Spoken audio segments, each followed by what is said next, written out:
for being here. So today we have with us Mario Cantoral. He came all the way from Mexico, Chiapas in Mexico, and he is a cacaotero, you say in Mexico. It means a cocoa grower. But he also is very interested in the history, in educating, and also in art, everything that has to do with cocoa and chocolate. And today, he is gonna tell us the story of some of the oldest chocolate drinks that we have in Mexico, where everything started. You know, the chocolate didn't start as a bar, it started as a drink. So he's gonna tell us about it, and we're gonna be trying several drinks that are original recipes from many, many years ago. So I hope you enjoy it, and thank you again for being here, and welcome, Mario. Do I miss anything, Mario? You can say what I missed. Very good presentation. I'm really happy to be here and to share with you my heritage and Mexico's heritage and Mesoamerica's heritage, which is Central America and Mexico. So the roots of this festival and of Grenada's chocolate heritage go very deep, 3.5 thousand years. That's where the first cacao traces, theobromine traces, were found in Mesoamerica, in the southern coast of Mexico. So it's really important to acknowledge all of this knowledge and how it all started. So in this place, it was a really, really important ingredient and part of seeing the world through these ingredients as well. This talk is called atul. Atul means water, because chocolate always was a drink. For thousands of years, was a drink. In all of the writings from the 16th century, where we all started gathering information, they referred to these drinks as cacao atul, cacahuatl, not chocolate. And they added a different ending depending on the ingredient or the kind of cacao. They drank many different types of cacaos, red cacao and white cacao. We don't really know what they meant with that, but they always used the word cacao atul, not chocolate. The first time that the word chocolate was recorded, it was until the 1570s in a book. And they referred it as a cacao drink mixed with a seed. I'm going to tell you later what seed it was this. Okay? So, first of all, Mesoamerica is the cultural region from the middle of Mexico, Guatemala, Belize, El Salvador, Nicaragua, part of Honduras, like to the Pacific coast. And it's the same cultural region because they all had more or less the same religion, the same architecture, this series of platforms that we say today that they are pyramids, but they are platforms, okay?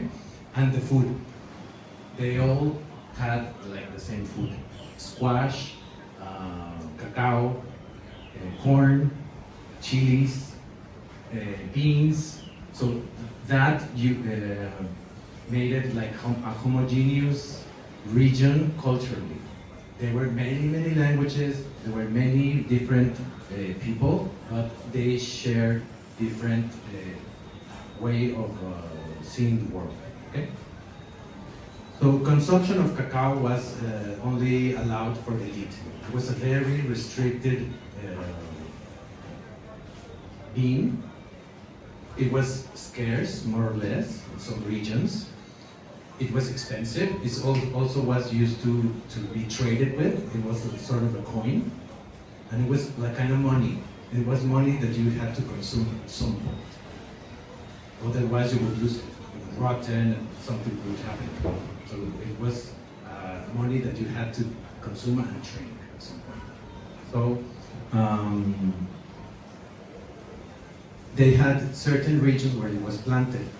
Guatemala, the coast of the Pacific, to El Salvador, a very, very important place called Izalcos, southern Mexico a little bit, and along the coast of the Gulf of Mexico and the Pacific. And it's supposed to be Criollo beans. There is a special kind of cacao. We're going to see what it's about. So they thought that we all, and specifically in that period of time, we didn't understand how the world worked. So we made myths. And these myths carried or conveyed some truth. They are not tales, they convey truth. But the thing is that before, a long time ago, we didn't separate or had like science. So all these experiences to explain the world were like tried to be understood with myths. So they really thought that cacao was special because it was a stimulant. We still perceive that today. We're here. We love chocolate. The world loves chocolate. It's amazing the crave for chocolate since the beginning of time. They had it, we have it, so we have that in common as well. So always the region of cacao was linked with the sacrifice of blood. The Aztecs thought it was the decapitation of a god. There's a town in Chiapas that also, his myth of origin of cacao is that the dismemberment of an old lady in the Popol Vuh for the Quiché Maya in Guatemala. The origin is also the decapitation of a character, a twin, that is part of the tales in the Popol Vuh. So it's always linked to sacrifice and the underworld. So that's how I was born for. That is how I was born for them. So they dyed their drinks with anato to make it look like blood. Also, they thought that the pod looked like the heart. It was the barrier of a precious thing, the heart. That's why it's sacrificed. They took their heart because it was the most precious thing. And cacao, ya podemos pasar the first stream. Okay, you can try it, please. This is, I wanted you to try this. This is cacao washed. It's not fermented. Today in Mexico, cacao is consumed many, many times like this. They don't ferment, it's not being fermented. And it's sweetened very lightly with honey. And it's roasted directly in a clay pan, directly to the fire. So it's not like in an oven or something like that. So you can taste it like earthy and like a seed-like, very natural. And this is how it's consumed, even today. We don't know exactly how in ancient times cacao was fermented. There's actually not a lot of references that it was fermented. Very little. Maybe they just put it like in a basket or something, a couple of days, and that was it. It was practically not even fermented. We don't really know. But this is what it tastes washed cacao. Can we please prepare the second drink? We can start serving it, please. Okay, so cacao, as an important product, it was linked in myth and in the food with corn. Corn, as we know, was the most important thing for Mesoamerican people.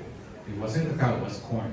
It was the life for their people. They couldn't live without it, like nourish their bodies. It was like very practical thing. You need to nourish and eat corn.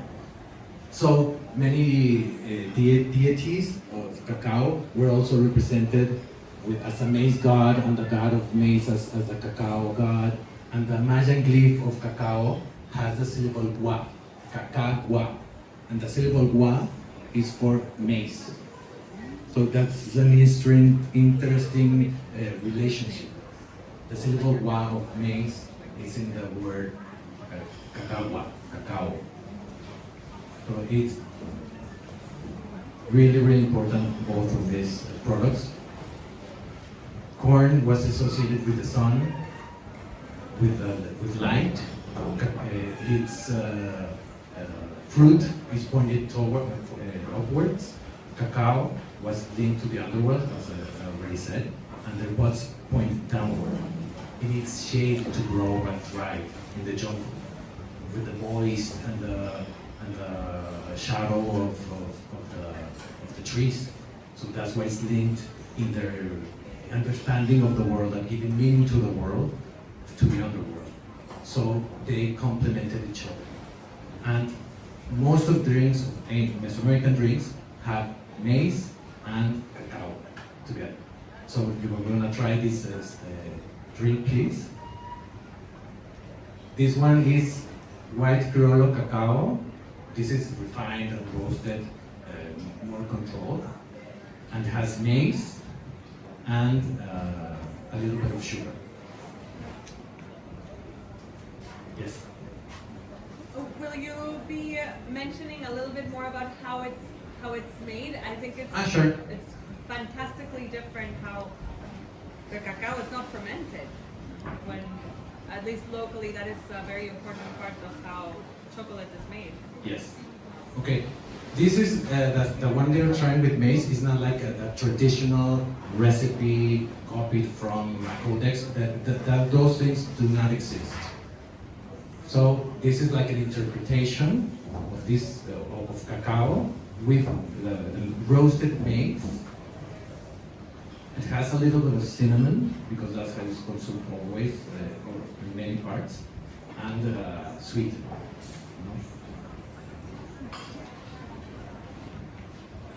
So, as already told you, cacao, maize was also included most of the time in with drinks. So, always consumed in beverages, but not only was consumed as beverages. There are tales in the 16th, very early 16th centuries in southern Mexico, the Pacific, again, of this conquistador saying that the people there consume roasted beans, as we do today. So the consumption of the cacao nibs is not like a hipster new wave thing. They were doing it before the Spanish came to America. So that was also consumed like that. It was less common, of course, but it was they consumed it like roasted and they ate it. Okay?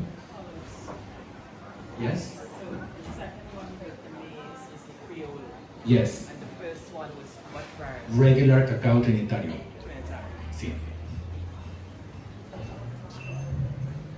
Also, we don't really know if they consumed it, there's no proof, with food or with animals, like a stove thing or something. But in Copan, in Nicaragua, in Honduras, they found traces of theobromine with chicken bone. So that's the only idea we have. But in Mexico, mole is consumed, that is this sauce that is consumed with chicken and turkey. So maybe what they consumed it like that because there's those kind of traditions survive. But we don't really know. There's not like a proof that it was consumed like with food. Okay, but we have ideas. Very good. Next beverage, please. Do you have any other question? Do you want me to say something else? Is the other one ready? Yeah. Okay. Perfect. We're gonna talk about the seasonings. Since the beginning of time, the man has seasoned its food. Started cooking it, seasoning, combining, trying to change and make it more palatable. So this is the same story with cacao drinks. And there's a number of things that they season cacao drinks with. First of all, they used honey. Not always, but they did use honey. That's a fact. Also chilies.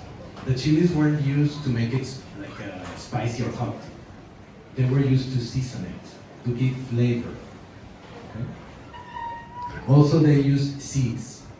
Do you know the silk cotton tree? Well, they used those seeds. The first book, the first written reference of the word chocolate, it is described with cacao and silk cotton seeds. So that was important for them. Okay. So those are the little seeds, the silk cotton has the Yes. sort of fluffy thing that goes around. Yes. So it's fine The seeds. little Would they seeds. crush it up or they just put it whole? We don't know. They must have crushed it. Right. Because of how things are done, Yeah. to even today, they must have roasted them, like dried them, roasted them, and grind them. Yes, it must have been like, yes. Another seed is mamey zapote. You know that? Yeah. That is dry, also and grinded. And it's really, really delicious with chocolate. Also, allspice. We have a recipe with allspice as well. And as I try to describe this, please try the next beverage. It's also Criollo cacao with honey, and I'm gonna go ahead with the presentation with something really strange. It's an inflorescence of a jungle tree called orejuela. Maybe at first you cannot distinguish what it tastes like, but it's kind of a resin, resinous flavor. At the end it comes out. I didn't try to put too much, so no one could get scared. But it's there, you can see at the end, it's resinous. And this, I wanted to give you this drink because this seasoning, the orejuela, it was the most valuable spice for chocolate or for cacao drinks. It wasn't vanilla, it wasn't whatever. It was this orejuela. Orejuela, ore, O-R-E, J-U-E-L-A. I have the scientific name if you want. Okay? Sorry?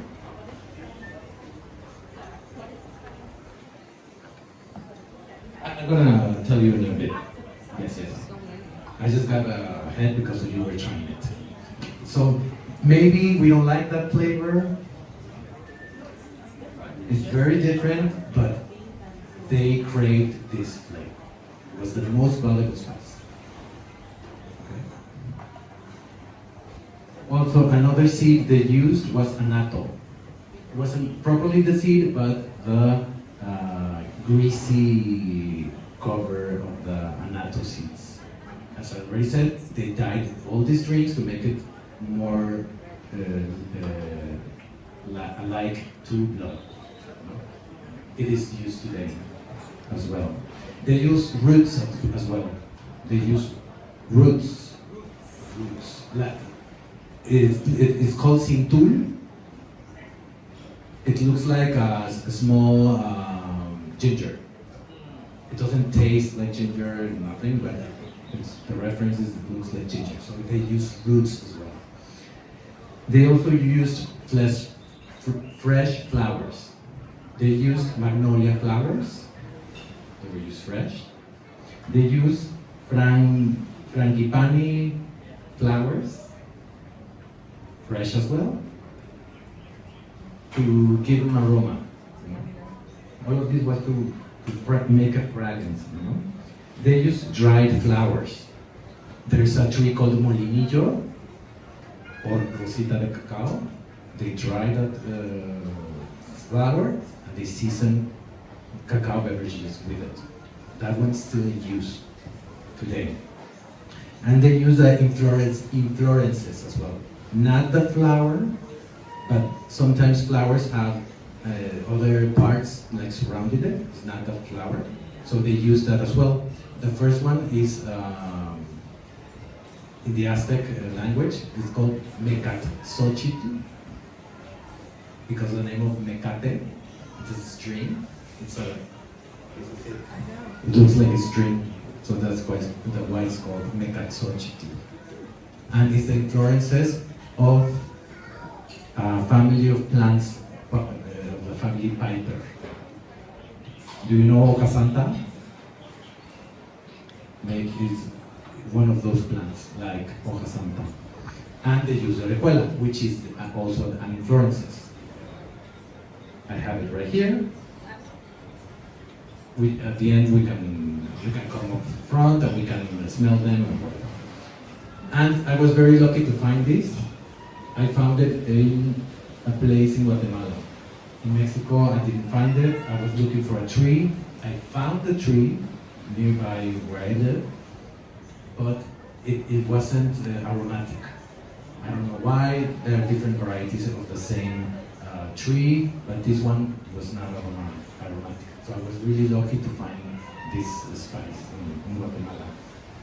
And of course, vanilla, Xochitl. It's the most popular today.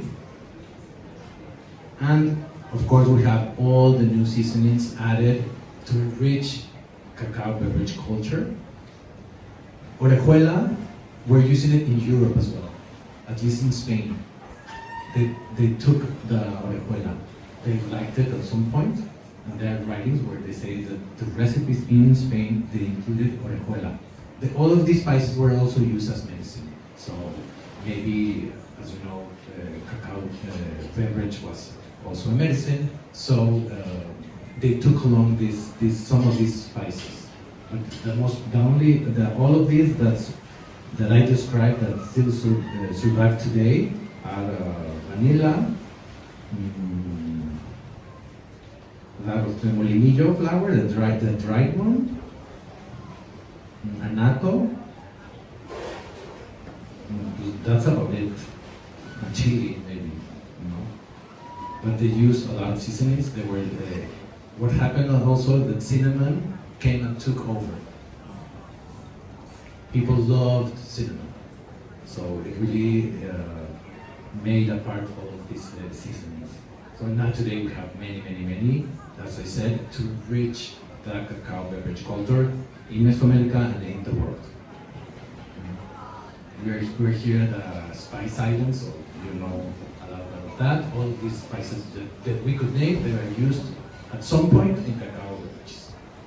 Nutmeg, cinnamon, clove, whatever. They were used more or less at some point. Maybe the newer ones are ginger or cardamom, those kind of flavors. But we still season all of these drinks because that's what we do. We like different flavor, different experiences since the beginning of time. Very good. Can we take out the other drink? This one that we have.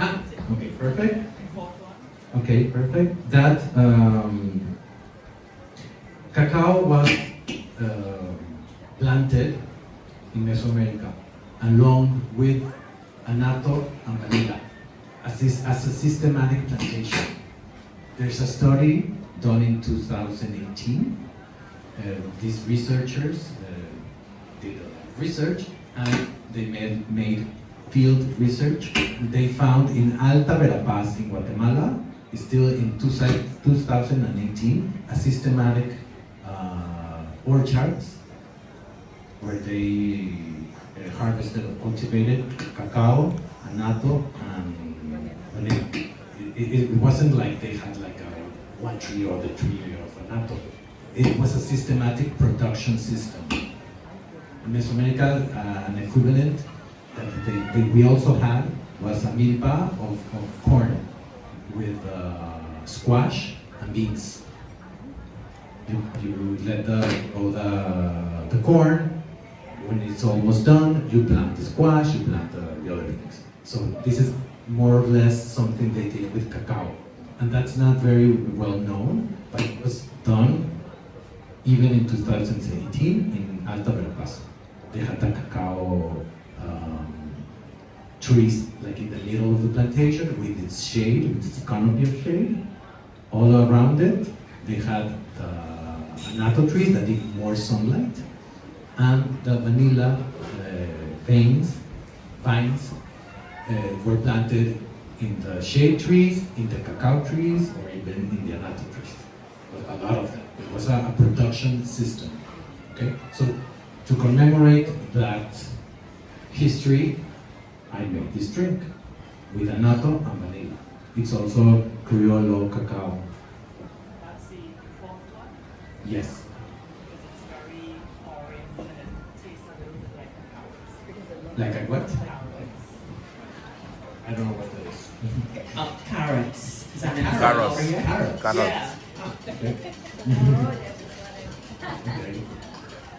Well, Maybe by the carotenes, the color. yes. So they used all of these spices. Again, these are not traditional 1,000-year-old recipes. They don't exist. I try to grab all these ingredients and experiences and put them in a cacao drink or a chocolate drink. So I was telling, cacao was also used as medicine. They started studying it, and the first interest was that the king of Spain demanded all of this in writing, all of this native knowledge. That's why we all know all of this. Cacao was widely used as medicine with the spices, with the orjuela, with the natto, etc. Even here at the state where I live, there was an old lady, Chabela, and she used fresh cacao, just what you call it, really fresh. You just like wash it a little bit, you grind it with anato, and you strain it, and that water you drink it for the stomachache. So even a few years back, in the Chiapas where I live, it was still used in the traditional medicine. And anato is the red spice that we know. But for the rest of us who have only known anato as part of achiote, Anato is achiote. yeah, but the achiote that we use for like cochinita pibil and everything like that, it's nothing like that, obviously. No, that's- Anato itself is it sweet? Is it savory? Is it what is it? Okay, first of all, the seasoning you use for cochinita is not achiote It's not achiote. by itself. It's You have to pardon me. traditionally it's called recado, and it's all made up with different seasonings. Popularly, they call it anato, but it's not anato. So that's the first thing you have to make clear. And it does have some flavor. Maybe it's not very distinct in there, but that season, that little flavor is anato and vanilla. But it does have flavor. You cannot put too much, like when you're making a drink. Okay? Okay. Very good. So, we can take the other drink. Along with chocolate to the world, other things travel with it, not just the cacao. The consumption of the drink, obviously, but also the metate traveled with cacao since the 16th century. In Europe, they were using it. It was, who knows why, because they had all these grinding stones and everything. They could use that. But no, they took the metate. Do you know what a metate is? It's the stone thing. They took that. Even today, craft chocolate is being made with metates in Italy and Spain. But the odd thing is that they took that with chocolate. Maybe because it was a very special drink. And they thought that they needed that very special native way to do it. You know? Again, chocolate, it is special for all of us, for the world. So they saw that as well. And many years later, the molinillo also traveled with chocolate, you know, the whisk. Great. And this next chocolate recipe, it was my great-grandmother's. I found that recipe by chance. I was looking for Criollo varieties of cacao in the mountains nearby, the state. And I already had found one tree that interested me. And I went like 2 or 3 times. And once I went, this woman comes out of the house and said, I wanted to give you this chocolate. It was wrapped in a banana leaf. And she told me that her grandmother worked. This woman is about 60, 70 years old, told me that her grandmother worked at the state. And she lived there. She was born there. She worked there. And my great-grandmother asked her to make, or she asked, or gave instructions to the kitchen to make her chocolate, and she ordered it with peanuts. Someone's allergic. We forgot. No? We're fine? Okay, very good. I'm really happy. Okay, with peanuts and allspice. So, in the 20th century, allspice was still used in some parts as part of the seasoning of chocolate or cacao beverage. So we can see many of these traits not that far away in time that all of these things were still used. And today, we still have many diversity of beverages in Mesoamerica. Mexico, Guatemala, Belize, Honduras, Nicaragua, El Salvador. I'm going to mention some of their names. Most of them have seasonings. They have added rice to it, part of the mixture of cultures, maize, peanuts, some spices, mostly cinnamon, pozol, that's made with corn dough. Tejate, that's made with maize, like the one we tried, with roasted maize, not the dough, the roasted maize. Agua de barranca, chilate, in Mexico it's called chilate, also in Central America in some parts it's called chilate. It's made differently, slightly differently, but it's also called chilate. Champurrado, or atole, pozontle, popo, that they include a root to make the foam. The foam, I forgot about that, it was really important. It was a spiritual thing. You needed to have a lot of foam in your beverages. The foam is made mostly because of the fat of the cacao. So it's sort of the flour of cacao, you know, like the consistency, the flour.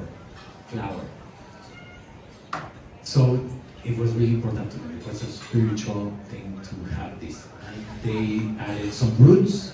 They also added Teobroma bicolor, which is a cousin of cacao, of Teobroma cacao. It's really fatty, so that helps to build foam. And they used vases to make the foam up. Also, pinole, batido, mostly in Guatemala, and of course chocolate. Yes? Just wanted to find out if y'all know if these were served cold or warm. As we are trying today, cacao beverages were always served cold as far as we know. The hot beverage was part of the Spanish influence. But they were, even today, in Mesoamerica, in the small stands in the street or in parties or places, they serve them cold. Now we have ice. Back then they didn't have ice, but today they're served like really cold, you know, with ice. So yes, they were served cold, always. And this last drink is called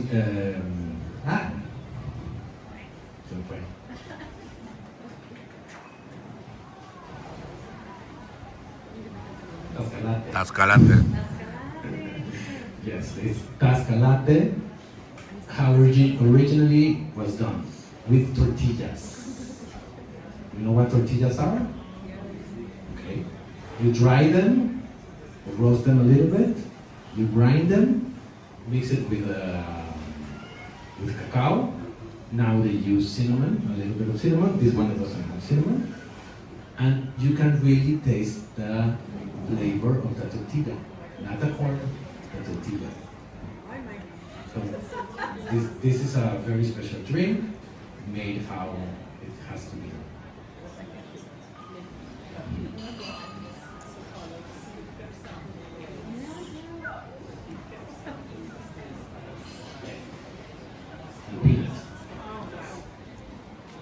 So part of these things we still use today are the jicaras.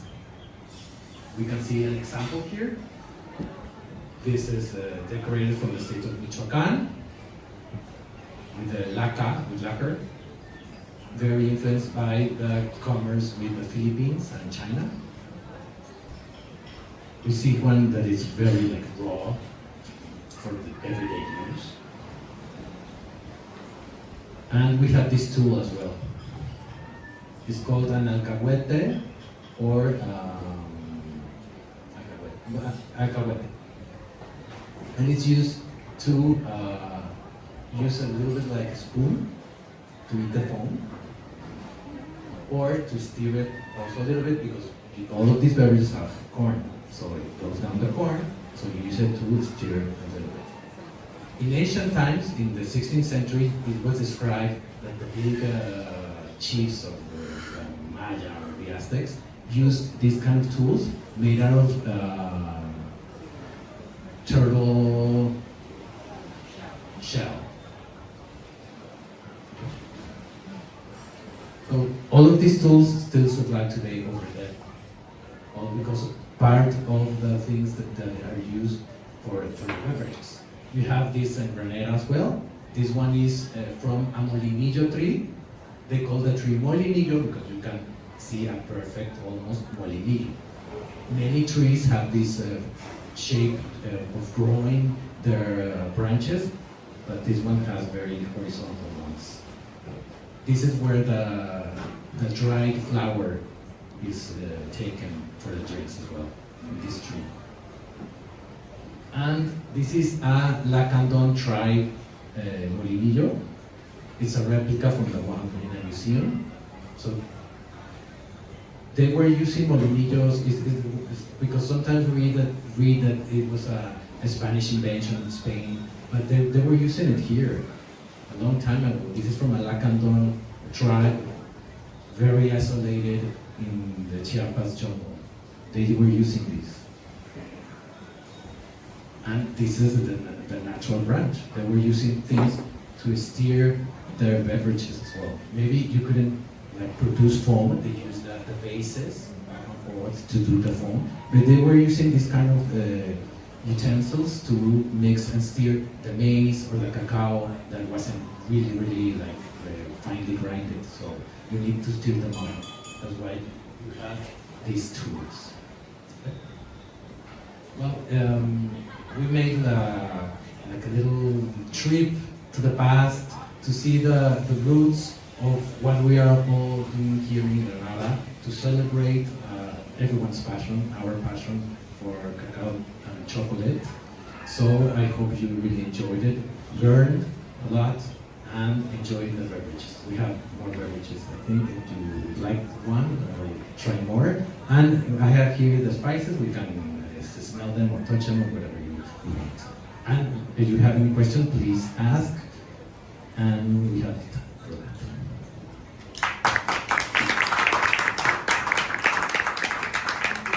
Any questions, anybody? Any questions?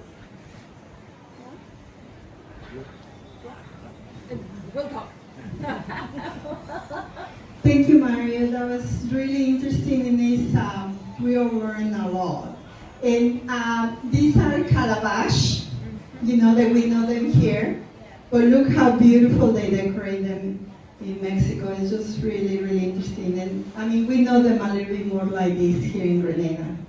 And also, like you were saying, we have the steering sticks, they call, right?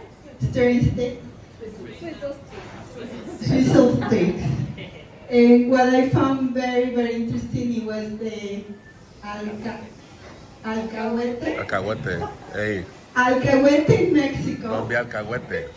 It means somebody that covers after you, like I say, oh Mario, you did a great job, and I'm trying to do something here, and then so I'm covering, maybe he made a mistake, or somebody that is your accomplice, alcahuete, so interesting, I didn't know that.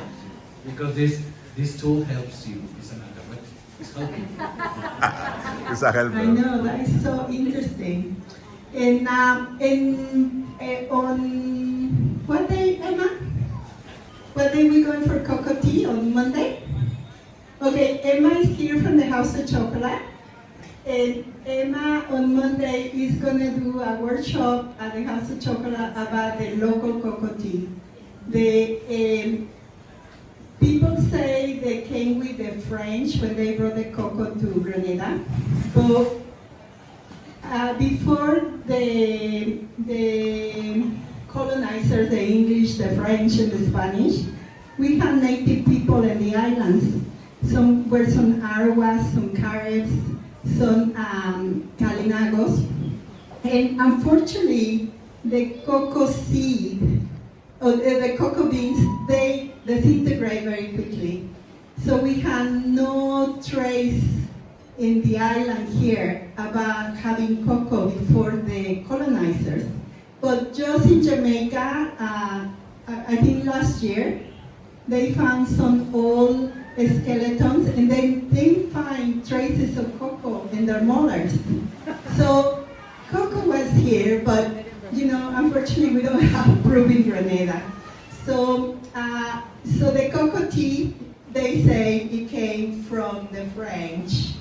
And of course, by then they added sugar, but mainly the cocoa tea in Grenada is a tradition. It's something that you have early in the morning, and it gives you energy to go through the day.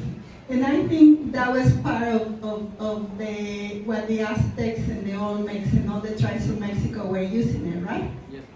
I just want to add that the thing that Magdalena said that probably was used here. I'm sure it was used here. It was used. It has been found in New Mexico, in some caves, all the way up there. In the United States, in Mexico, traces of chocolate. They found the oldest ones in Ecuador. So there's no reason to think why it wasn't used in the island as well. So it must have been always used. And also the cocoa origins, they say, come from Brazil, from the Amazon area, right? The plant came from there. And most of the people that came to the islands, they came to Venezuela, from Brazil. So it has to be. We just don't have a proof. But we can say, yeah, they brought it. Not the French, the others. Sorry, I have been no French people. So, yes, any other questions, anybody? Just wait one second.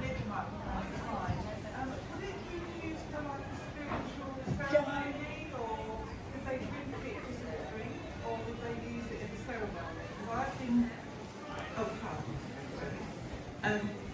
in England, we might do like a cacao ceremony where we used to make things from the whole yogurt, baths or afterwards. So obviously they wouldn't have used it for that, but could they use it for their own spiritual ceremony? Sure they did. They used it like that. Not as we use it today. Probably we use it today because of many mixture of new age ideas. Cacao was special. It was a stimulant. It was special. As I said, it was linked with blood, with the underworld, and all of that. Because part of the myths. And it was used as festivities, when two rulers made a pact, when you received a visitor in your house for a wedding. It is still used like that today. It's difficult to say because back then everything was mixed. As I said, magic, religion, things. They transferred like power to things like amulets and all that. It was a combination of everything. That was the way of them to understand the world and what's happening, because they really didn't know how things worked.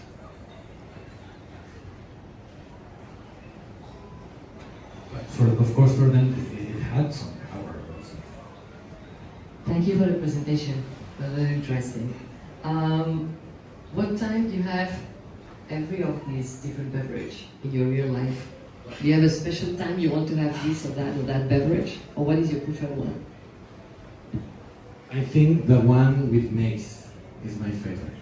Well, I sometimes wanna have another one, but the one with maize, I really personally like it. I like the flavor of corn a lot, like in popcorns, like in tortillas, in chips. I love the flavor of corn. So that's probably that's why that's my favorite. What time will you have it?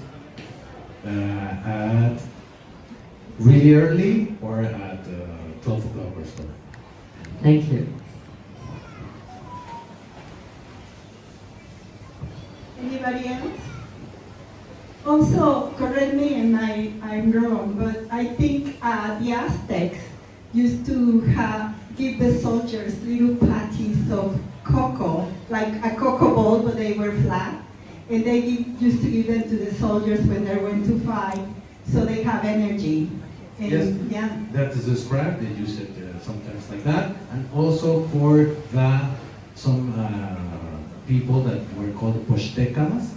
They were these runners and messengers, so they needed like extra energy, and they gave them these. They called it panes, like breads. And also, the legends say the Moctezuma used to drink how many cups a day, you remember? No, I don't remember. Apparently, one of the last emperors of the Aztecs, they were located in where now is Mexico City. He used to drink like, I can't remember exactly, but it was like a lot of cocoa, 20 goblets of cocoa a day. So, can you imagine? He was a nutcase probably. So, are these the texture, the consistency, the thickness, or could it be made thicker? Most of the time they're thick. Yes, like the first one we tried. That it wasn't like finely grinded. It has a lot of coarse cacao. Yes. Because in the metate you cannot make a perfect grind. Maybe the one who I wanted a perfect.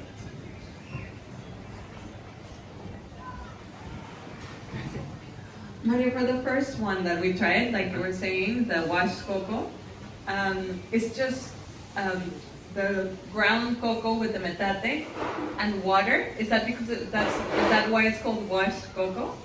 No, maybe I didn't explain very clearly. Sorry for that. Washed cacao. If you have been to the plantations here, and they explain to you that you cut the bud, you break it, you take out the seeds, and you put it in a box for 6-7 days. To ferment. To ferment, and that pulp makes the fermentation, that sugar, and it starts to spread. But washed cacao, how it's done in Mexico, Guatemala, Honduras, you cut the pot, and you wash away the pulp. You don't ferment it, you wash it away. And then you dry it. It's the taste of the land, that's how it's used. It's an acquired taste. That's why I said also that we don't know, I haven't found personally in writing where they said what the Maya fermented. I haven't seen it. I have read it in books, but the original documentation, I haven't found it. And they might have fermented, but we don't know how. As I said, they might 2 or 3 days. But with the sophistication and processes, because of the Europeans, now we have a different fermentation. It doesn't mean they fermented the way we do it now. And again, taste is something cultural and acquired. So that's why washed cacao is consumed in Mexico, Guatemala, and all these countries, most of the time. I also found like different fruits and plants from the jungle in Chiapas that are really bitter. I don't like them, but people do like it. So that's why also like a more bitter cacao drink makes total sense, because they have acquired the taste for these fruits and cacao drinks that were more bitter.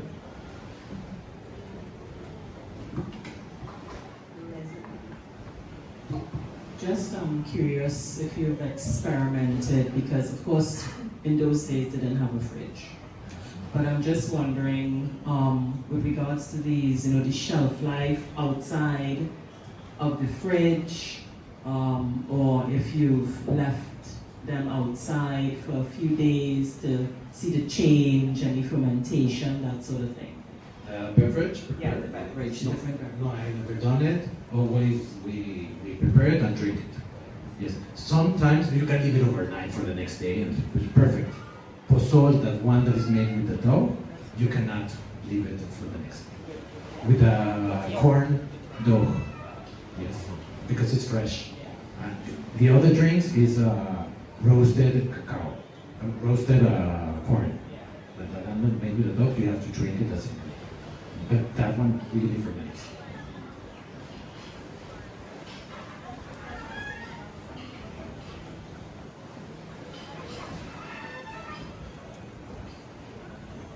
Thank you very much for a very informative presentation. I wanted to find out about the percentage of sugar. Do you normally have sugar, or you were making it palatable for us? No, more or less it's 75%, 80%. Right. So these are about 75, 80.